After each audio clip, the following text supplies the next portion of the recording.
ডিগবৈ চিটৰ প্ৰতিবাদী কাৰ্যসূচী মুখ্যমন্ত্ৰী হিমন্ত বিশ্ব শৰ্মাৰ বিৰুদ্ধে ডিগবৈত চিটুৰ প্ৰতিবাদ চিটুক মুখ্যমন্ত্ৰী হিমন্ত বিশ্ব শৰ্মাই অপমানসূচক মন্তব্য কৰাৰ অভিযোগ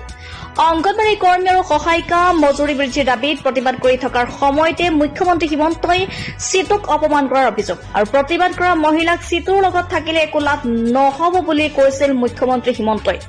ডিগবৈৰ পৰা হাছান আখতাৰ ফৰিদৰ ৰিপৰ্ট আছাম লাইভ 7 আপুনি আপোনাৰ সন্তানৰ নামভৰ্তি কৰিলেনে অপেক্ষা কিহৰ স্বৰ্ণোজ্জ্বল গৌৰৱময়ী ইতিহাসেৰে কঠোৰ সাধনাৰ অবিচলিত পথেৰে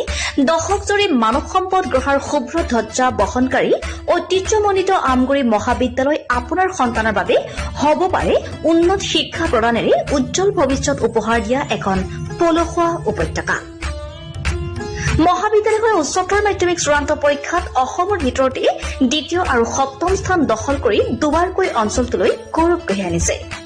1967 চনতে প্ৰতিষ্ঠা লাভ কৰা মহাবিদ্যালয়খনে পঢ়া-শুনাৰ ক্ষেত্ৰত কিছু পৰিমাণে দুৰ্বল ছাত্ৰ-ছাত্ৰীৰ বাবে বিশেষ শ্ৰেণীৰ ব্যৱস্থা তথা বৃত্তিমুখী পাঠ্যক্ৰমৰ অন্তৰ্ভুক্তি মহাবিদ্যালয়খনৰ ইতিবাচক দিশ